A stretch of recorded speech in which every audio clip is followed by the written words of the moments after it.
Du Parti démocratique sénégalais. Je suis chargée de vous lire la déclaration, la résolution de la Fédération départementale de Pikine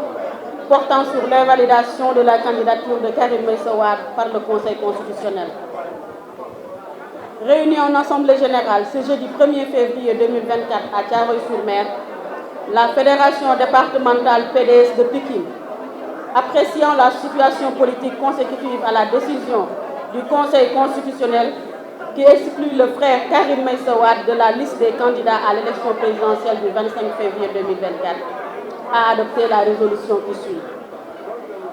La Fédération départementale PDS de Pikine, après s'être félicitée de la capacité de résistance des militants qui se sont érigés en bouclier contre cette nouvelle forfaiture, qu'elle dénonce avec la plus grande vigueur. Considérant que la décision numéro 2-E 2024 du 20 janvier 2024 du Conseil constitutionnel qui acte l'exclusion de M. Karim Meïssa Wade de la liste des candidats à l'élection présidentielle du 24 février 2024 est uniquement fondée sur le fallacieux prétexte d'une imaginaire douteuse double nationalité et politiquement non juridique. Considérant la deuxième fois consécutive l'empêchement de M. Karim Meïssa Wade de jouir pleinement de ses droits de citoyen de prendre part à l'élection présidentielle. Considérant que le décret actant la renonciation de nationalité française de M. Karim Meïssa Wade est antérieur à la décision du Conseil constitutionnel. Considérant la volonté manifeste du Conseil constitutionnel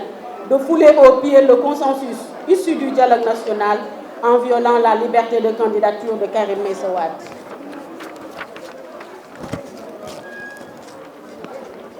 Dénonce avec vigueur la forfaiture du Conseil constitutionnel qui est une atteinte au droit fondamental de Karim Meïssa Wade qui remplit toutes les conditions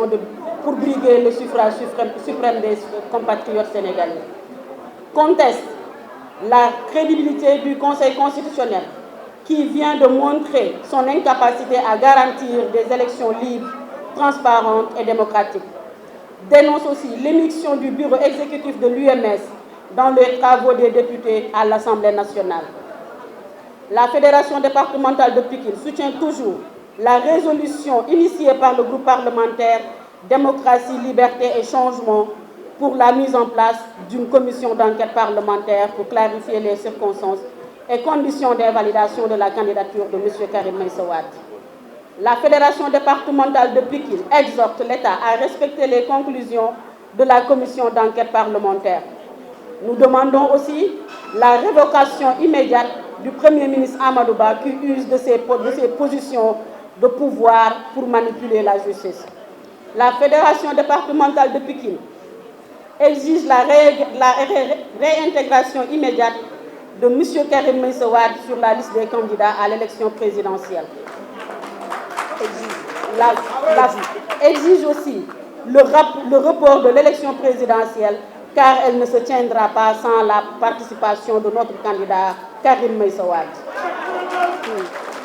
La Fédération départementale réaffirme sa solidarité et son soutien au frère Karim Meïssa Wade et l'invite à appréhender davantage le vœu des militants et sympathisants du Parti démocratique sénégalais de le voir revenir au Sénégal le plus tôt possible en vue de poursuivre le combat.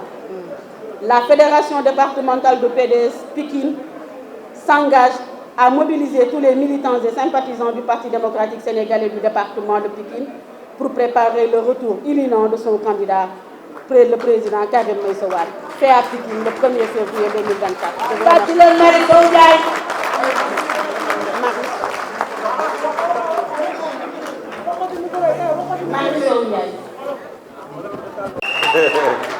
Alouba Mafal,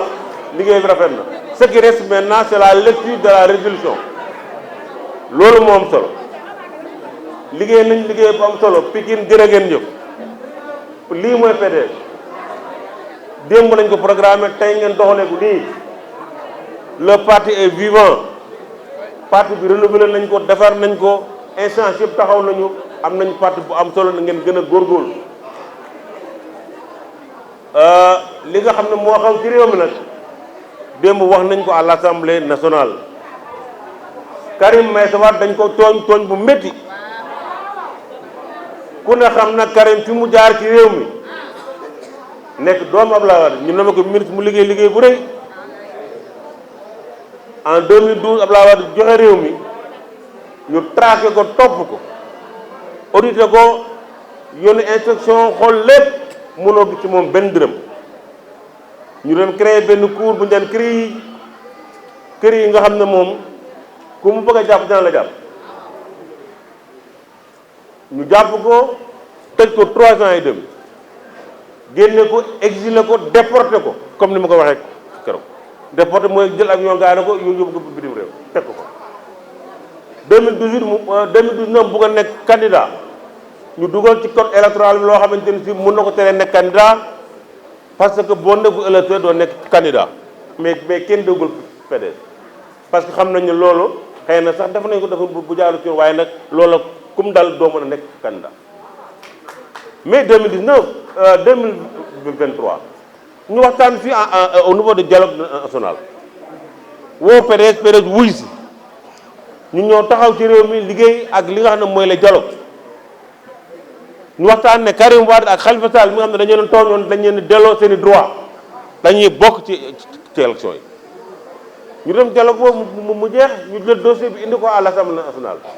ñu voté ko 4 électeurs boobu ñu ko xam ñu delloo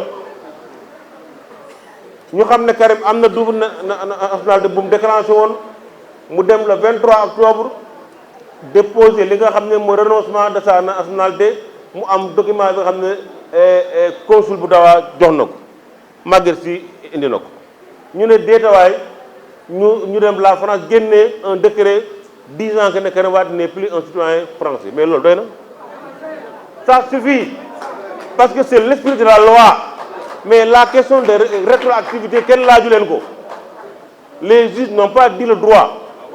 parce que laajuñ leen waxuñ leen ñu jugé Karim Wade dañ leen ne nañu xool kayit yi ñu leen jox mais ñoom ils ont jugé hein dañ ko jugé regardez seen résolution yi te les conseils constitutionnels seen liggéey nekkul loolu li am solo mooy Karim Wade le 16 indi na kayit gi le 20 bi nga xam ne moom la ñu defar liste yi wóor na ne Karim Wade nekkul vraiment un citoyen français loolu moo doon mais pourtant portable bi yaa ngi wax am na candidat boo xam ne national tam génn léegi ci kayit yi mu ngi ni gis nañu man leer na ma ne Karim Wade rek man Abdoulaye Diop leer na ma ne Karim Wade mën naa waat ne ci 21 personnes yooyu ñu defoon leer na ma ne exclusivement moom moo ci am na nationalité sénégalais ñii nga juddoo Piita ñii juddoo Ngaye Mexe ñii juddoo Amérique ñii juddoo donc vraiment bu ñu kenn sonal léegi nag loolu moo dal Karim Wade loolu moo yëngal le PDS ñu toroxal ko tëj ko mu ñëw bëgg a nekk candidat 2018 mënu ko nekk 2023 ñu ñëw bëgg a làqatu ci benn nationalité pour xañ ko vraiment ses droits loolu moo tax PDS yëngatu loolu moo tax Sénégal yëngatu loolu moo tax réew mi yëngatu l'Assemblée nationale am taxawaay bu am solo le groupe parlementaire bi ngeen fal def liggéey bu rëy dem déposer li nga xam ne mooy benn demande de mise en pied vraiment d'un comité de commission d'enquête parlementaire boo xam ne def nañu ko ñu taxaw ci liggéey ci ba démb vraiment ñu taxawal ko loolu mooy la situation kon nag loolu mooy la position du PDS il y aura pas d'élection dans ce pays-là tant que Karim Wade n'est pas candidat. Il n'y aura pas d'élection tant que Karim ne sera pas candidat. C'est ça le mot d'ordre du parti. C'est ça vraiment li nga xam ne moom lañ laaj ñu ngi gërëm département de Pikine ñu ngi gërëm tous les responsables ndax taxawaay bi rafet na parti bi ñëpp taxaw nañu foo tourné nit ñaa ngi liggéey ñu ngi gërëm ñëpp vraiment maa ngi gërëm les responsables département de Pikine